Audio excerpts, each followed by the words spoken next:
मोहल्ले के भूत भाग जाएंगे, मोहल्ले के पूरे मोहल्ले के भूत भाग जाएंगे, मेरी गारंटी है सम्मानित साथियों। इसलिए सम्मानित साथियों, सबसे पहला लेंगे जब छेड़ने का काम करेंगे और हमारा एजेंट वहां मजबूत होगा, सम्मानित साथियों उसको टोकने का काम करेगा, भाई इसको मत छेड़, ये बहुजन समाज पार्टी का वोटर है, इसको बहकाने का काम मत कर। इसलिए हमारी वोट बहकाने का काम वो लोग नहीं कर सकते, भ्रमित नहीं कर सकते। इसलिए सम्मानित साथियों, ग्राउंड का प्रचार, जो ग्राउंड की स्थिति हमारी मजबूत हो सकती है, वो सेक्टर लेवल और बूथ कमेटी से हो सकती है सम्मानित साथियों। और मुझे विश्वास है कि हमने 6 महीने पहले ये कार्य शुरू किया था और निश्चित तौर पर मुझे विश्वास है कि आप लोगों ने 80% कमेटी पूरी कर दी होगी सम्मानित साथियों। हाथ उठा के बताओ कितनी कमेटी शुरू हो गई, कितनी कमेटी शुरू हो गई सम्मानित साथियों। इसके बाद दूसरा प्रचार हमारा शुरू होता है सम्मानित साथियों, वो होता है सोशल मीडिया का। सोशल मीडिया पे आप लोग जब सोशल मीडिया में प्रचार करेंगे सम्मानित साथियों, तो आप लोग प्रचार के माध्यम से चर्चा करेंगे। चर्चा कैसे करेंगे? आप कहीं बूथ में हो या किसी चौराहे पे हो, बस में सफर कर रहे हो, ट्रेन में सफर कर रहे हो, या किसी चौराहे पे बैठे हो, किसी दुकान में नौकरी कर रहे हो, प्राइवेट नौकरी कर रहे हो, सरकारी नौकरी कर रहे हो, किसी भी जगह हो, किसी भी स्थिति में हो, आपको प्रचार करना है। भाई हाथी की सरकार बनेगी, इस बार हाथी की सरकार बनेगी, भाई इस बार हाथी की सरकार बनेगी। चर्चा करनी है आपको। आप किसी भी हॉस्पिटल में हो, आप कहीं बैंक्वेट हॉल में खाना खाने जाए, सरकार हाथी की बनेगी, भाई आपको कहना है, मुंह से कहना केवल। जब मुंह से कहोगे सम्मानित साथियों, वो शब्द कहीं तो पहुंचेगा, कहीं तो टकराएगा। और जब बंदूक से गोली निकलती है, वो अगर कहीं टकराती है तब भी आवाज करती है, और नहीं टकराती तो तब भी आवाज करती है। इसलिए सम्मानित साथियों, इस काम पे आप लग जाए। मैं ज्यादा न कहते हुए मैं अपनी बात को विराम इसलिए इसी आत्मविश्वास के लिए देता हूँ सम्मानित साथियों, कि आप लोग इस संगठन को बनाने में और इस प्रचार को करने में लग जाए सम्मानित साथियों। और आदरणीय श्री आकाश आनंद जी आपके बीच में अपने शब्दों से आपको संबोधित करने का काम करेंगे सम्मानित साथियों। इसी के लिए अनुरोध चाहता हूँ। जय भीम, जय। बहुत बहुत धन्यवाद माननीय प्रभारी जी। और मैं गांव बघोला सहित आसपास के सर्व समाज के जो सम्मानित व्यक्ति हैं, आज के जो हमारे 1 दिवसीय कैडर कैंप के मुख्य मेहमान माननीय आकाश आनंद जी, राष्ट्रीय कोऑर्डिनेटर बहुजन समाज पार्टी, एवं हमारी पार्टी के राष्ट्रीय उपाध्यक्ष माननीय आनंद कुमार जी को सर्व समाज के लोग पगड़ी बांध करके सम्मान करना चाहेंगे। और तब तक मैं गायक मंडली से अनुरोध करूंगा कि माननीय आकाश आनंद जी के स्वागत में साथ ही साथ 2 मिनट में अपना सॉन्ग गाने का काम करें।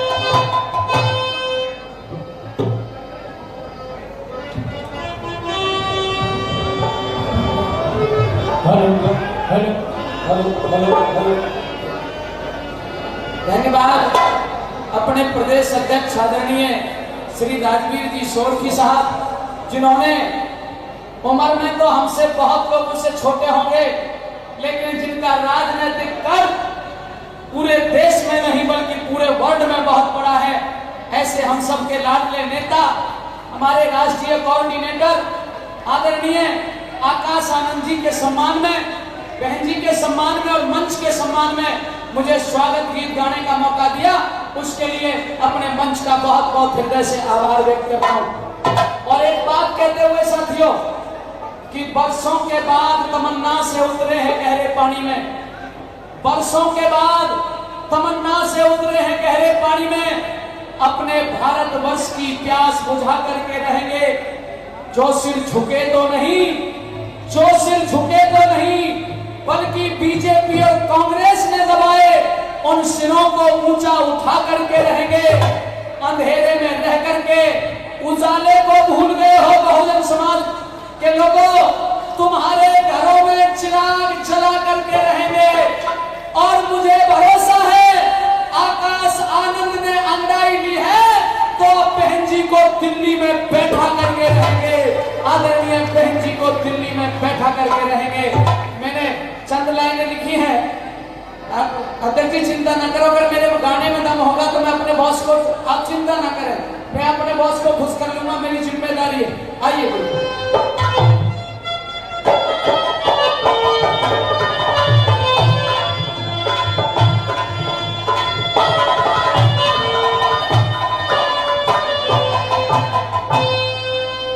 और माया बहन की नीति पूरे, लाइन पे ध्यान देना, मुझे दौलत नहीं आपकी तालियां चाहिए, अगर एक एक लाइन आपके दिल में उतार दूं तो मेरा गाना सफल हो जाएगा। माया बहन की नीति पूरे और देश ने पसंद की। और अब अगली लाइन देखिए, मैंने दिल से लिखी है, बताना जरा तालियों से अगर अच्छी लगे तो।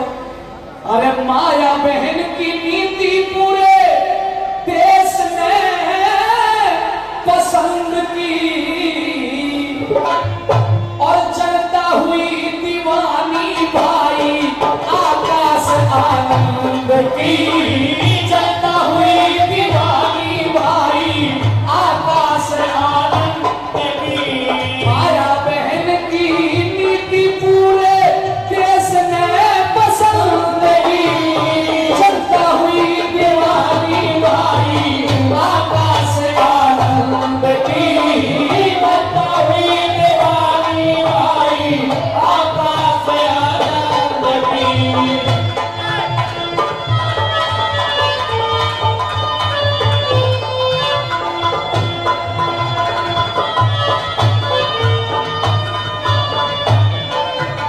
आदरणीय मोहन भाई पलवल वो भाई साहब के गीत पर 100 रुपए देते हैं। जिला स्तरीय संगठन समीक्षा करने पृथ्वी आए बहन कुमारी मायावती का शुभ संदेशा लाए। दिल्ली में सरकार बने हम बैठे आस लगाए। भाई आकाश आनंद हमारे दिल के बीच समाए। भाई आकाश आनंद हमारे दिल के बीच समाए। जन जन और बहुजन की हरदम, जन जन और बहुजन की हरदम की आवाज बुलंद रही। एक बार दोनों हाथ खड़े करके ताली बजा के, जनता हुई दीवानी भाई आकाश आनंद की। जनता हुई दीवानी भाई आकाश आनंद की।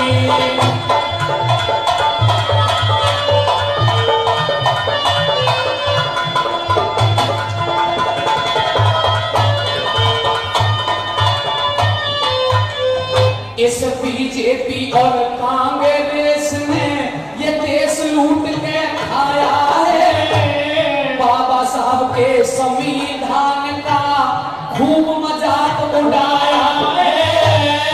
भाई आकाश आनंद साथियों तुम्हें जगाने आया है। और क्या कहने आए हैं, एक ही लाइन में दिल जीत लूं तो बताना। हेरा भाई आकाश आनंद साथियों तुम्हें जगाने आया है। भारत की पीएम बने अब बहन कुमारी माया है। भारत की पीएम बने अब बहन कुमारी माया है। तब जाके संविधान बचेगा, तब जाके संविधान बचेगा। छटनी कर दो उनकी। जनता हुई दीवानी भाई आकाश आनंद की। जनता हुई दीवानी भाई आकाश आनंद की। एक लाइन बड़ी मजबूत कह रहा हूं, क्योंकि अब तक पगड़ी बंद रही थी, अब तक पगड़ी बंद रही थी। अब भाई साहब भी ध्यान से सुनेंगे। हमारे वीर सिंह सरपंच साहब भाई साहब के गीत पर मुझे 500 रुपए से सम्मानित करते हैं। मेरी बीएसपी का नीला झंडा दिल्ली में लहरावेगा। हरियाणा के अंदर भी अब राज हमारा ही आवेगा। बच्चा बच्चा बीएसपी का कहो मिलते साथ निभावेगा।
अच्छी लगे तो बताना।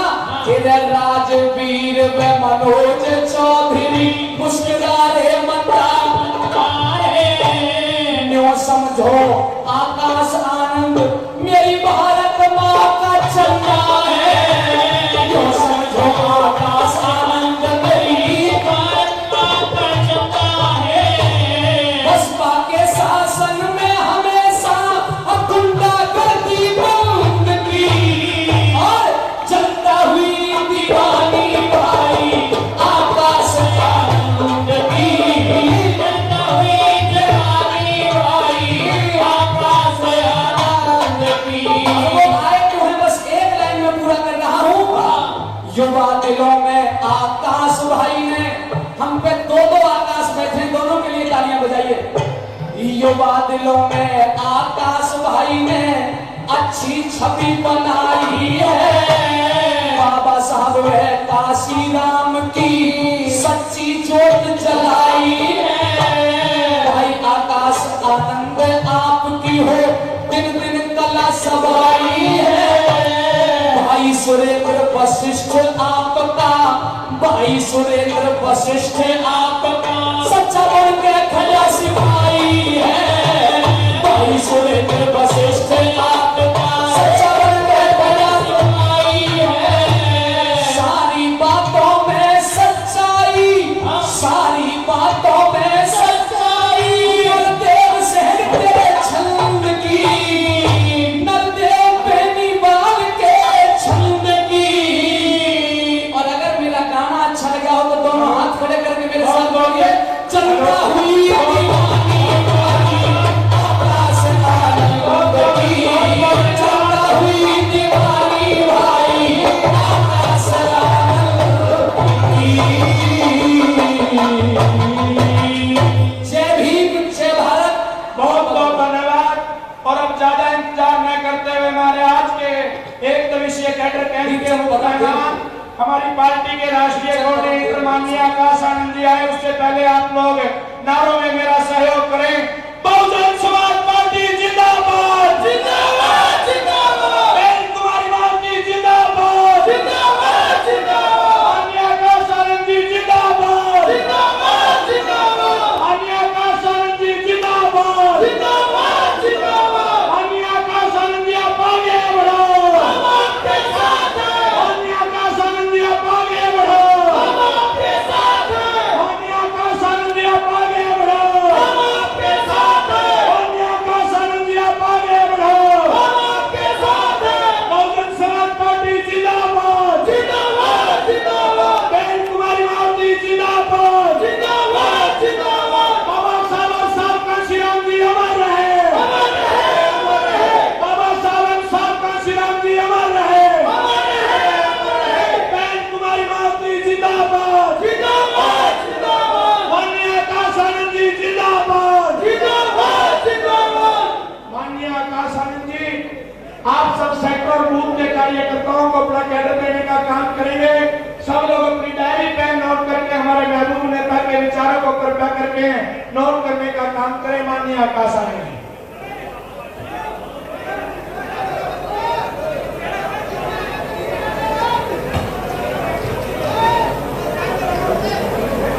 जय भीम।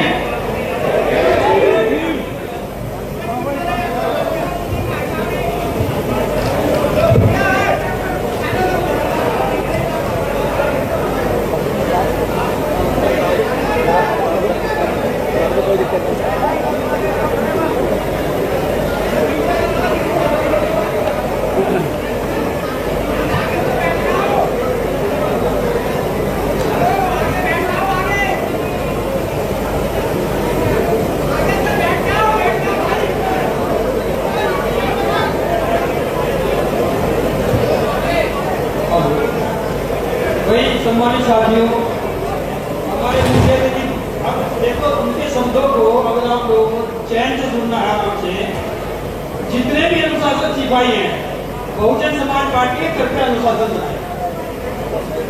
हमारे मुख्य अतिथि जी जब खड़े होते हैं सम्मानित साथियों, तो सम्मानित साथियों में अनुशासन का परिचय देना चाहिए।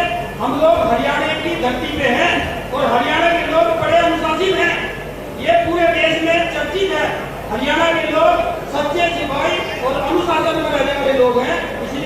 प्रताप दान दे सम्मानित साथियों।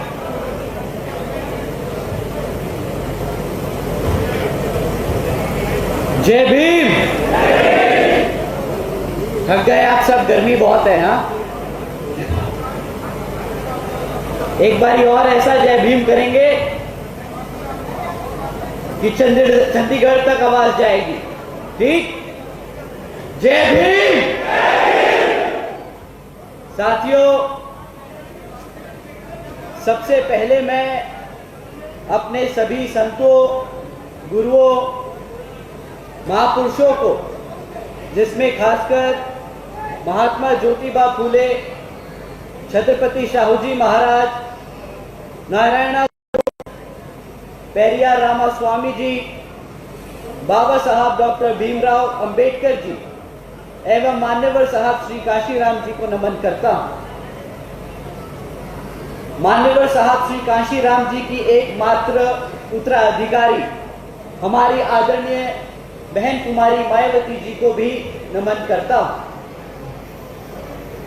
उत्तर प्रदेश की 4 बार मुख्यमंत्री, लोकसभा व राज्यसभा की कई बार सदस्य रही आदरणीय बहन कुमारी मायावती जी, जिन्होंने सभी एससी, एसटी, ओबीसी एवं अल्पसंख्यक समाज के साथ साथ सर्व समाज में से गरीबों और कमजोरों के लिए अपना पूरा जीवन समर्पित किया है। तो मुझे गर्व है कि मुझे ऐसे महान नेता के नेतृत्व में काम करने का मौका मिल रहा है। आदरणीय बहन कुमारी मायावती जी का मैं हार्दिक अभिनंदन और आभार व्यक्त करता हूं। साथियों, आज यहां मंच पर मौजूद श्री आनंद कुमार जी, हमारे national vice president, Shri Randhir Singh Beniwal ji, Kuldeep Baliyan ji, Rajveer ji, Manoj ji, Surendra ji और साथ ही साथ प्रदेश कमेटी के सभी पदाधिकारी एवं वरिष्ठ नेतागणों का मैं हार्दिक आभार व्यक्त करता हूं। साथियों, आज आप यहां पर बीएसपी की कैडर मीटिंग में शामिल हुए हैं। सबसे पहली बात, जो आज यहाँ महिलाएं इतनी बड़ी संख्या में मौजूद हैं, आप सबको देखकर, आप सबसे मिलकर बहुत अच्छा लगा। आप सभी का मैं तहे दिल से धन्यवाद करता हूँ। साथ ही साथ हमारे कुछ जवान युवा साथी भी यहाँ मौजूद हैं बीएसपी के कैडर में, तो आप सभी का भी मैं तहे दिल से धन्यवाद और शुक्रिया अदा करता हूं कि आप आज यहाँ कैडर की मीटिंग में शामिल हो सके। साथियों, जैसा कि आपको मालूम है, आप सब बीएसपी के बहुत पुराने सिपाही, आप सब यहाँ पर तब से हैं जब से मान्यवर साहब ने पहला कदम उठाया था अपने दबे कुचले समाज को न्याय दिलाने के लिए। आप सबके बीच में मैं कोई ऐसी बात नहीं कह पाऊंगा जो आपको मालूम ना हो। आपने मान्यवर साहब का, आपने बहन जी का संघर्ष ना सिर्फ देखा और सुना है, बल्कि आपने उस संघर्ष में हिस्सा लिया। आपने उनके साथ कदम से कदम मिलाकर चले और आज आपने बीएसपी को, इस मूवमेंट को, इस मिशन को एक ऐसे स्तर पर लाके खड़ा कर दिया कि आज राजनीति में, भारत की राजनीति में हमारे समाज को कोई नजरअंदाज नहीं कर सकता।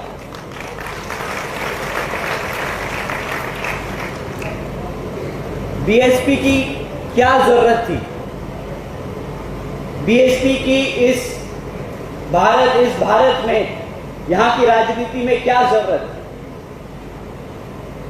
हमारे यहाँ आज भी हम बीएसपी नेशनल की तीसरी सबसे बड़ी पार्टी हैं, बट आज भी हमारे समाज के साथ जो अत्याचार हो रहा है, जो आज भी हमारे समाज के लिए बाबा साहब जी ने जो आरक्षण की व्यवस्था तय की थी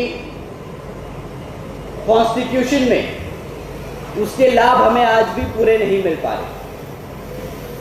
जब बीएसपी ताकत, जब बीएसपी पावर में रही, तब आप सबने अपने समाज के हर एक व्यक्ति को बढ़ते हुए एक अपना अच्छा जीवन व्यापन करते हुए महसूस और देखा। परंतु जब से हम पावर से बाहर हैं, तो जो अत्याचार पहले होते थे वो अब फिर से धीरे धीरे बढ़ने लगे। आज हम ऐसे मोड़ पे आकर खड़े हो गए हैं कि हमें बीएसपी में वही दोबारा से जान भरनी होगी, जिस तरीके से आप सब ने मान्यवर साहब और बहन जी का साथ देकर इस मूवमेंट को यहां तक लाके खड़ा किया। साथियों,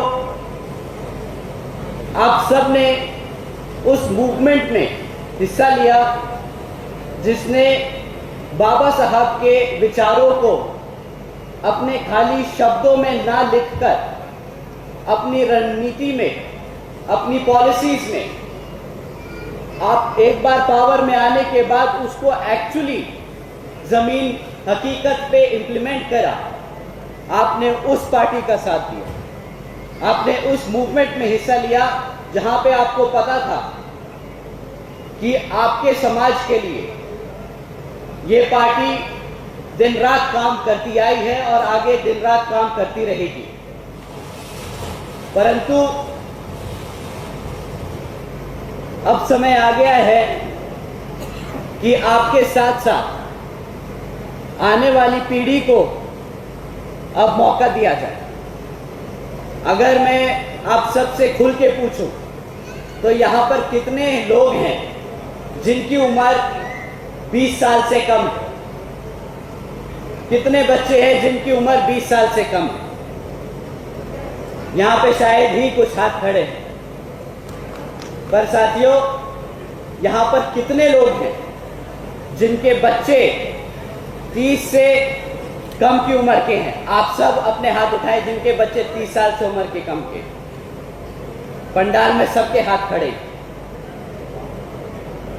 साथियों, आपसे मैं दरख्वास्त करूंगा, अगर आप चाहते हैं कि ये पार्टी उसी मजबूती से, उसी ताकत से आगे बढ़ती रहे, तो अगली कैडर मीटिंग में आप अकेले ना आए, आप अपने बच्चों को साथ में लेकर।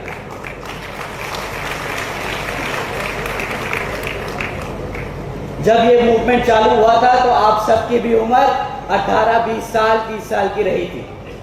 आज आप सब इतने बड़े हैं कि आप हम सबको, युवा पीढ़ी को समझा सकते हैं, हमें दिशा दे सकते हैं, हमें बता सकते हैं कि क्या सही और क्या गलत है। आप हमें आशीर्वाद दें, आप हमें समझाएं, ताकि ये नीला खून जो आप सबके रगों में दौड़ रहा है, वो आपके बच्चों में भी दौड़। आपको जानकर हैरानी होगी कि जब आप लड़े, तब आप लोगों को आपके हकों का पूरा सम्मान मिला। आपके सारे हकों का इस सरकार ने अपना वादा निभाया। परंतु जैसे जैसे बीएसपी की नई पीढ़ी जमीन पे फिर उतरेगी, वैसे वैसे जो आपकी समस्याएं हैं, आप माता पिता हैं, आपकी समस्याएं हैं आपके बच्चों के लिए नौकरी ना मिलना, उनकी सुरक्षा की समस्या, आपके यहाँ पे सड़क नहीं है, पानी नहीं है, ये सारी जो बेसिक नीड्स हैं, जो बेसिक समस्याएं हैं, वो पूरा कराने के लिए अब आप नहीं मैदान में उतरेंगे, आपके बच्चे अब मैदान में उतरेंगे बसपा के साथ। तो साथियों, आप जानते हैं कि यहां पर बीजेपी की सरकार चल रही है, जेजेपी के साथ मिलकर। जब हम बीजेपी बोलते हैं और जेजेपी बोलते हैं तो हम किसी समाज को अलग नहीं कर रहे। बहुजन समाज पार्टी सर्व समाज की पार्टी, कमजोरों और मजदूरों की पार्टी, गरीबों की पार्टी। जब हम किसी को बुरा भला बोलते हैं, किसी की कमियां गिनवाते हैं, तो हम उस व्यक्ति की बात कर रहे हैं, हम उसके व्यक्ति के समाज की बात नहीं कर रहे। आज यहाँ पर सर्व समाज के लोग बैठे हैं, हमारे चौधरी समाज के लोग भी यहाँ पे मौजूद हैं, ब्राह्मण समाज के लोग भी यहाँ मौजूद हैं। अत्याचार सब पे हुआ है। एक आदमी के बुरे काम करने से उसका समाज खराब नहीं होता। हमने ये देखा है, 2007 में देखा है, उससे पहले हर एक इलेक्शन में देखा है, यूपी में देखा है, यहाँ तक कि हमने हरियाणा में भी देखा है। आप सब ने कंधे से कंधा मिलाकर बाबा साहब के मिशन को पूरा करने के लिए अपना पूरा जीवन समर्पित किया है, ये हम सब ने देखा। तो जैसे कि मैं आपसे कह रहा था कि यहाँ पर बीजेपी की सरकार चल रही है, वो मानववादी सोच रखने वाले लोगों की सरकार चल रही है। यहाँ पे जब वो आपसे वोट मांगने आए थे तो आपसे कई वादे किए, माताओं को कहा कि सुरक्षा देंगे, हमारे बुजुर्गों को कहा कि आपके बच्चों के लिए नौकरी देंगे, आपके साथ गांव-गांव में घूमे, आपको ऐसी ऐसी बातें बताई, कहा कि आपको पेंशन देंगे। मेरे यहाँ साथ मौजूद सभी साथी, मैं आप सबसे पूछना चाहूँगा, क्या आप लोगों के बच्चों के लिए भी नौकरियाँ यहाँ पे? आज भी आप अपने बच्चों के लिए नौकरी के लिए तरस रहे हैं, आपके बच्चे दर बदर इधर से उधर भटक रहे हैं कि नौकरी मिल जाए। क्या आप लोगों के खातों में पेंशन आई? साथियों, क्या आपको खाते में पेंशन आई? नहीं आई। ऐसे ही उन्होंने अनेकों वादे किए, परंतु एक भी वादा आज तक पूरा नहीं हुआ, बल्कि उसका उल्टा जो सुरक्षा का भी वादा किया, आज यहाँ हरियाणा में ये हाल है कि हर दूसरे दिन कोई न कोई बलात्कार का, चोरी चकारी का, गुंडागर्दी का, किसी न किसी समाज के व्यक्ति पर अत्याचार का केस दर्ज किया जा रहा है। आप लोगों ने बीएसपी की 4 बार की सरकार देखी है। क्या आप लोगों ने ऐसी कोई खबर सुनी कि यहाँ पर यूपी में किसी समाज के ऊपर ऐसा अत्याचार हुआ कि यहाँ पे बांटने का काम हुआ, हिंदू मुसलमान हुआ, ब्राह्मण चमार हुआ? ऐसे कोई काम सुने आपने? 5 साल के सरकार के पूरे सरकार के कार्यकाल में आपने सुना ऐसा कोई काम होता हुआ? बहन जी ने अपने पूरे जीवन में सिर्फ भाईचारे की बात करी। कहा कि अगर ब्राह्मण है, अगर पंडित है, अगर जाट है, गुर्जर है, तो क्या चमार के साथ नहीं चल सकता? चल सकता है। और उन्होंने वो करके दिखाया। हमें वही चीज यहां पे भी पैदा करनी है। साथियों, यहाँ की राज्य की जो बीजेपी और जेजेपी की सरकार है, उसकी विफलताएं आप बखूबी जानते हैं। मैं आपको सीधा केंद्र की विफलताओं के बारे में बताऊंगा, चंद 3-4 बातें, जिससे हम सबको सबसे ज़्यादा इफेक्ट पड़ता है। बीजेपी की केंद्र सरकार ने नोटबंदी का काम किया। रात को 8 बजे आए और आपको बोला आपके 1000 और 500 रुपए के नोट बेकार हैं। अब एक बात बताइए, जो आपने इतनी मेहनत से पैसे कमाए, जो इतनी मेहनत से आपने एक एक रुपए 10-10 रुपए करके जोड़े, वो आपने अपने किचन में आटे के डिब्बे में दबा के छुपा के रखे ताकि खर्च ना हो जाए। एक समय के बाद आपने वो पैसे इस्तेमाल करने थे अपने बच्चों के लिए कि अगर कोई मेडिकल इमरजेंसी हो, अगर कोई ऐसी इमरजेंसी है ताकि आप वो पैसे इस्तेमाल कर सकें। परंतु मोदी जी ने क्या कहा आपसे कि कल से आपके 500 और 1000 के नोट बंद हैं, कोई काम के नहीं। एक बार भी नहीं सोचा जो यहाँ की 90% जनता है वो कैसे जीती है, वो कैसे काम करती है, कैसे बचाती है। आपके सारे मेहनत के पैसे खत्म कर दिए, और किस काम से, किस नाम से कि हम काला धन खत्म करेंगे, हम हर उस दोषी को पकड़ेंगे जिसने काला धन इकट्ठा किया है और उसे जेल भेजेंगे। आज आप यहां सब बैठे हैं, कितने लोग काले धन के केस में पकड़े गए, कितने पकड़े गए, कितने लोग जेल गए और कितने लोगों के पैसे मर गए। यहां पे बैठे मैं नहीं मानता कि कोई ऐसा व्यक्ति है जिसके पैसे ना खराब हुए, किसी की मेहनत खराब ना हुई हो। परंतु ये जो मोटी मोटी बड़ी बड़ी बातें करी उन्होंने कि नोट बंद कर दिया, काला धन लेके आएंगे, सबके खातों में 15-15 लाख रुपए देंगे, ये बस बड़ी बड़ी बातें करी आपने बड़े बड़े उद्योगपति को फायदा पहुंचाने के लिए। आज उन सब उद्योगपतियों की कंपनियों के शेयर आसमान छू रहे हैं। कमाया है तो सिर्फ उन्होंने। हमारे यहाँ जितने भी गरीब साथी हैं, मिडिल क्लास है, लोअर मिडिल क्लास है, जो लोग खेती बाड़ी करके पैसा इकट्ठा करते हैं, उन सब का पैसा मारा गया। साथियों, उन्होंने फिर वादा किया था कि हम जब केंद्र की सरकार में आएंगे तो यहाँ के किसानों की आमदनी बढ़ा देंगे।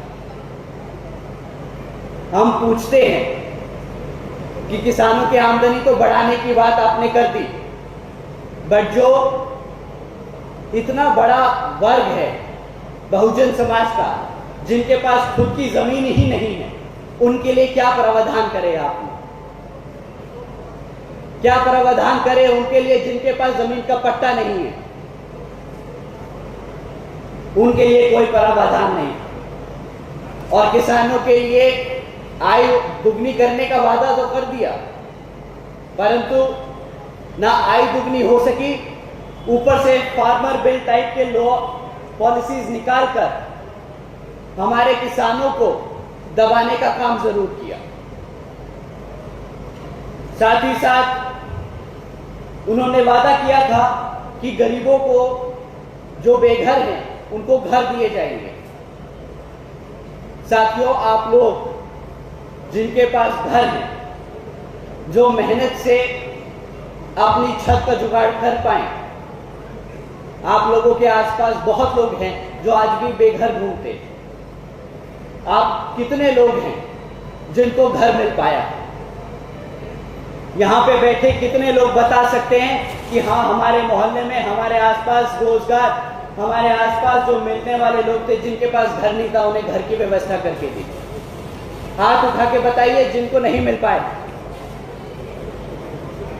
साथियों, ये हकीकत है इस भाजपा सरकार की, बड़े बड़े वादे करना पर हकीकत पे, जमीनी स्तर पे कोई काम नहीं करते।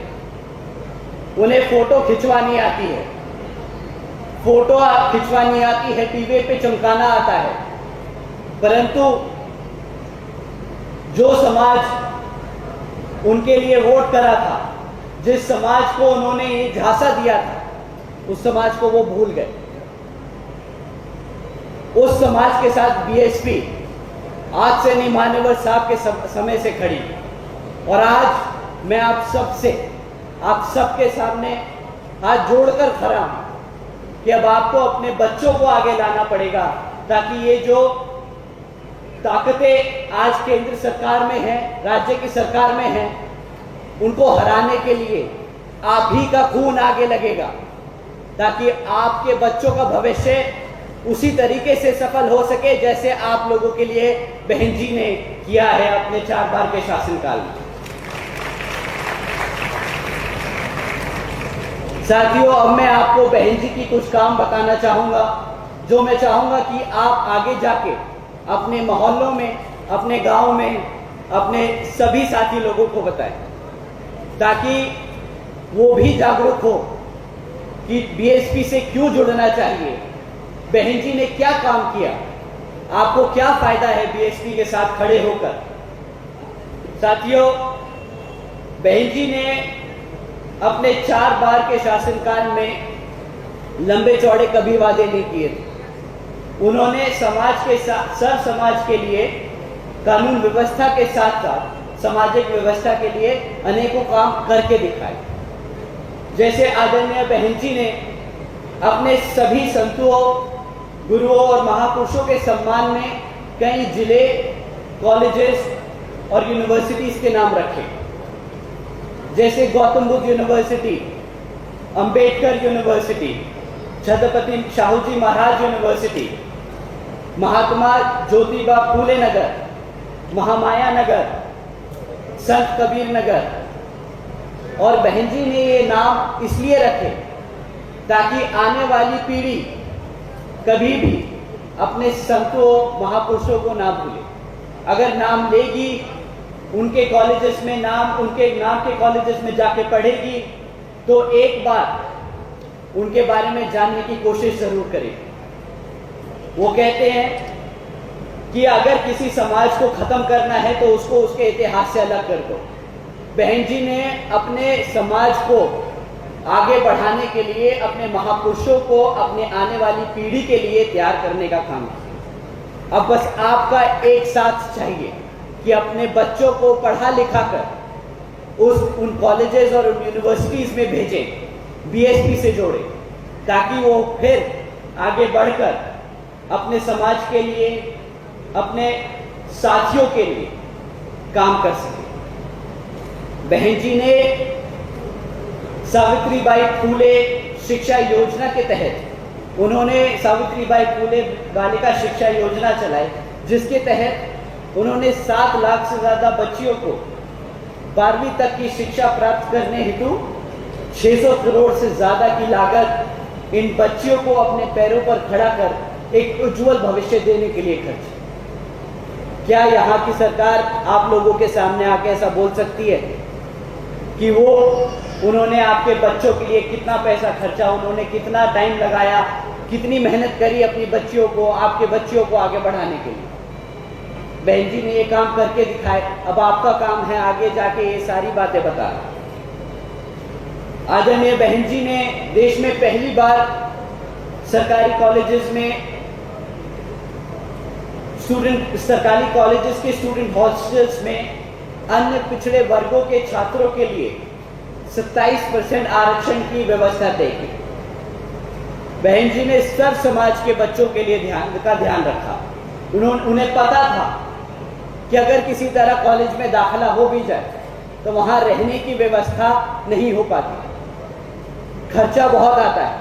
तो उन्होंने उन कॉलेजेस के हॉस्टल्स में 27% आरक्षण की व्यवस्था तय की, ताकि हमारे सर्व समाज के साथ साथ पिछड़े समाज के बच्चे भी आगे पढ़ के आगे बढ़ सके। आदरणीय बहन जी ने महामाया गरीब बालिका आशीर्वाद योजना के तहत 3,25,000 बच्चियों को 1 लाख रुपए देने का काम किया। साथियों, बहन जी ने इस योजना के तहत 3,250 करोड़ रुपए अपनी बच्चियों को देने का काम किया। अपने समय में 3,250 करोड़ रुपए बहन जी ने अपनी बच्चियों को दिए, ताकि वो अपना जीवन व्यापन एक इज्जतदार तरीके से व्यापन कर सके, उन्हें फाइनेंशियली मजबूत कर सके। क्या यहाँ की केंद्र सरकार या राज्य सरकार आप लोगों के सामने आके खड़े होकर ये बोल सकती है कि उसने कितने पैसे दिए आपके 200 रुपये, 300 रुपये, 1100 रुपये की बात करते हैं। 1100 रुपये, 1200 रुपये में किसका घर चल रहा है आज की डेट में? राशन मुफ्त में देने की बात करते हैं। मुफ्त राशन देके क्या आपके बच्चे अपने पैरों पर खड़े हो पाएंगे? आप ही खुद बताइए। हमारी माताएं घर में बैठती हैं, उन्हें देखना पड़ता है घर का हिसाब किताब। मैं आपसे पूछना चाहूंगा, क्या 1200 रुपये में आप अपना घर चला सकते हैं? क्या फ्री राशन अगर मिल जाएगा तो आपके बच्चे क्या अपने पैरों पर खड़े हो पाएंगे? मैं यहां बड़े सभी बुजुर्ग बैठे हैं, मैं आपसे पूछना चाहूंगा, अगर आपका बच्चा नौकरी नहीं करने जाएगा, काम पे नहीं जाएगा, तो क्या करेगा?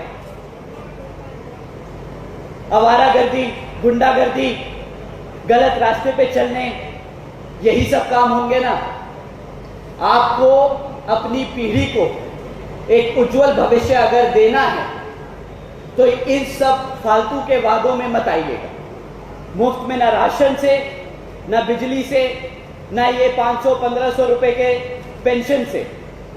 उनसे पूछिए कि कितनी नौकरियां दी आपके समाज के लोगों को, कितने जमीन के पट्टे दिए उन्होंने, कि आप लोग अपने आप मेहनत कर कर अपने पैरों पर खड़े हो सके। साथियों, बातों बातों में थोड़ा गुस्सा आ जाता है, बुरा मत मानिएगा, बात आवाज तेज हो जाती है। मैं बहन जी की फिर से बात में आता हूं। आदरणीय बहन जी ने अपने शासनकाल में 12,500 करोड़ की लागत से हमारे SC, ST, OBC व आदिवासी समाज के लिए के 3,50,000 से ज्यादा परिवारों को महामाया गरीब आवास योजना के तहत अपना खुद का घर दिया।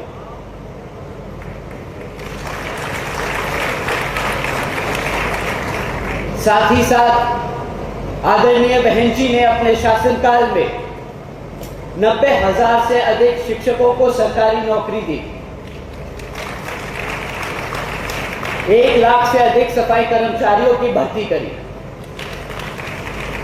और 2 लाख से अधिक जवानों को पुलिस फोर्स में भर्ती किया। और साथियों, जब ये काम हो रहे थे तो मेरी उम्र थोड़ी सी कम थी, परंतु जब मैं बहन जी के साथ और हमारे वाइस प्रेसिडेंट के साथ आप सबके बीच में आने का मौका मिलता था, तो आप सबके साथ, आप सबके बीच में मैंने ये सबसे बातें सुनी, सब समाज से ये बातें सुनी कि बहन जी ने जब ये नौकरियां दी तो किसी एक जाति या किसी एक धर्म के आधार पर नहीं दी। उन्होंने हर समाज से, हर परिवार से एक एक बच्चे को उन नौकरियों में उस नौकरी को देने का काम किया ताकि सर्व समाज अपने पैरों पर खड़ा हो सके। साथियों, आदरणीय बहन जी ने SC, ST, OBC एवं अल्पसंख्यक समाज के साथ साथ सर्व समाज में से गरीबों और कमजोरों को मुफ्त में राशन देने जैसी योजनाएं कभी नहीं चलाई। उन्होंने ऐसे ठोस कदम उठाए जिसके तहत हम अपने पैरों पर खड़े हो सके। अब आपका काम है कि आप अपने बच्चों को आने वाले कैडर मीटिंग में भेजें, सेक्टर और बूथ लेवल की कमेटियों में उनको आगे प्रमोट करें।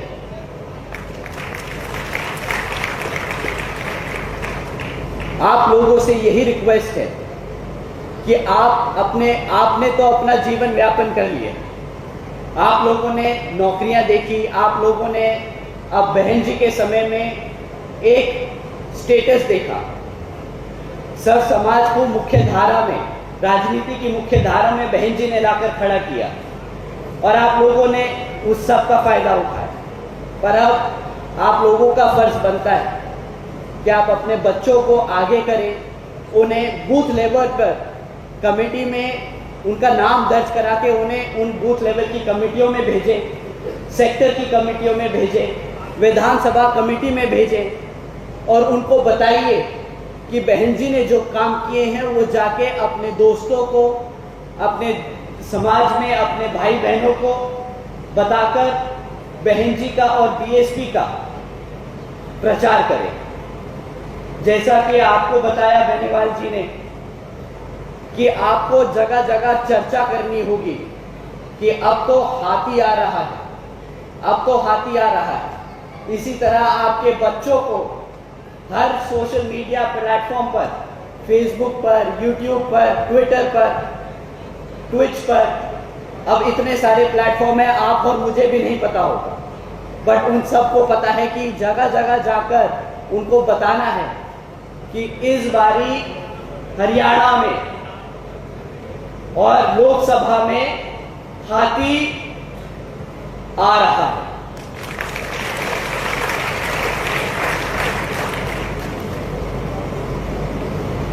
साथियों, जैसा कि आपको मालूम है कि हरियाणा में भी अब कुछ समय में विधानसभा के आम चुनाव होने वाले हैं और विरोधी पार्टियां अब किसी भी हद तक गिरकर साम दाम दंड भेद आदि का इस्तेमाल कर सकती हैं।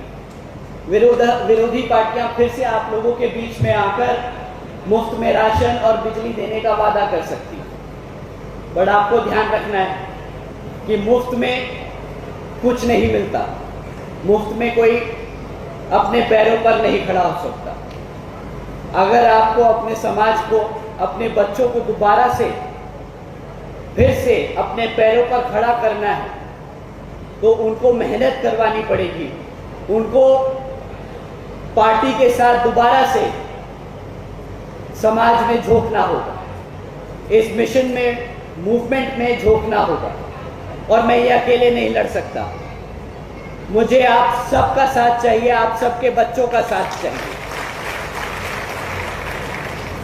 तो आने वाली अगली मीटिंग में मैं आप सबसे रिक्वेस्ट करूंगा कि आप अपने बच्चों के साथ आएं, चाहे उम्र जो भी हो, छोटे से छोटा बच्चा और बड़े से बड़ा, सबको मैं यहां कैडर मीटिंग में मिलना चाहूंगा। विरोधी पार्टियां आपको धन के आधार पर बांटने का काम कर सकती हैं, हिंदू मुसलमान कर सकती हैं, जाति के आधार पर बांटने का काम कर सकती हैं, झगड़ा करवाने का काम कर सकती हैं, गलतफहमियां पैदा करने का काम कर सकती हैं। पर साथियों, आपको ध्यान रखना होगा, आदमी गलत हो सकता है, उसका समाज नहीं। आदमी गलत हो सकता है, उसका समाज नहीं। छत्रपति शाहू जी महाराज ही थे जिन्होंने बाबा साहब को मौका दिया, जिन्होंने पहली बार आरक्षण की व्यवस्था तय की। साथियों, अगर वो कदम ना उठाते तो शायद आज हम यहाँ आप सबके साथ यहाँ नहीं खड़े हो पाते। तो सर्व समाज को जोड़कर सबके साथ आगे बढ़ने का काम बीएसपी ने कोशिश की है, बहुत हद तक करके भी दिखाया है। और आगे आने वाले समय में आप सबका साथ अगर मिलता रहा तो बीएसपी आने वाले आम चुनाव में पूरे देश में, लोकसभा में और अलग विभिन्न प्रदेशों में फिर से बहुत बड़ी सरकार बना पाएगी। साथियों, विरोधी पार्टियों के चमचे आज आप लोगों के बीच में घूमने का काम कर रहे हैं। वह अपने आप को बाबा साहब का समर्थक, उनका फॉलोअर बताकर पार्टियों के नाम रख रहे हैं। कोई पहले अपनी पार्टी का नाम कुछ रखता है, उसके बाद फिर उसके सामने कांशीराम जी का नाम जोड़ देता है, ये दिखाने के लिए कि मैं बहुजन समाज का हितैषी हूं। पर साथियों, नीले झंडे वाले बहुत हैं यहां पर, जैसे भेड़ के रूप में भेड़िए, लेकिन आपका झंडा वही है जिस पर हाथी का निशान है। तो साथियों, हमें बाबा साहब के दिखाए रास्तों पर चलकर, मान्यवर साहब के बताए तरीकों का इस्तेमाल कर और बहन जी के बेबाक अंदाज को अपने दिल से और दिमाग से अपनाना होगा। आप सब बहन जी का तेवर जानते हैं, उन्हें इस देश की शेरनी यूं नहीं कहते, उन्हें आयरन लेडी यूं ही नहीं कहते। आप सब ने उनके साथ उनका काम देखा है, तो आपको अपने समाज में हर एक व्यक्ति को दोबारा से एक बार फिर से याद दिलाना होगा कि अगर अपने बच्चों का एक भविष्य देखना चाहते हो, अपने लिए एक समाज में समतामूलक समाज की स्थापना करना चाहते हो, अपने पैरों पर खड़ा होना चाहते हो, तो फिर से बीएसपी से जुड़कर जमीन पे उतरना होगा और आने वाले आम चुनाव में बता देना होगा कि हम आ रहे हैं, हाथी आ रहा है। तो साथियों, आप सब एकजुट होकर समाज के हर एक व्यक्ति को जोड़ने का काम करें और आने वाली कैडर मीटिंग में आप सबसे उम्मीद करता हूं कि आप सबके साथ साथ यहां पर और भी ज़्यादा भीड़ इकट्ठी होगी और आप उन सब से भी बात करने का और मिलने का मौका मिलेगा। अंत में एक बार दोबारा से यहाँ मौजूद सभी माताएं, सभी बहनें, युवा साथी, बड़े बुजुर्ग जो इतनी गर्मी में यहाँ इतनी देर से बैठे इस कैडर मीटिंग को अटेंड कर रहे हैं, आप सभी का मैं तहे दिल से धन्यवाद करता हूँ। यहाँ पर मीडिया बंधु, आप सभी का भी मैं तहे दिल से शुक्रिया अदा करता हूँ कि आप हमारा मैसेज देश के कोने कोने तक पहुँचाने का काम कर रहे हैं। हमारे सभी जवान बीबीएफ के साथियों, आप सभी का भी मैं तहे दिल से धन्यवाद करता हूँ। जय भीम, जय भारत, जय बहन जी। बहुजन समाज पार्टी जिंदाबाद।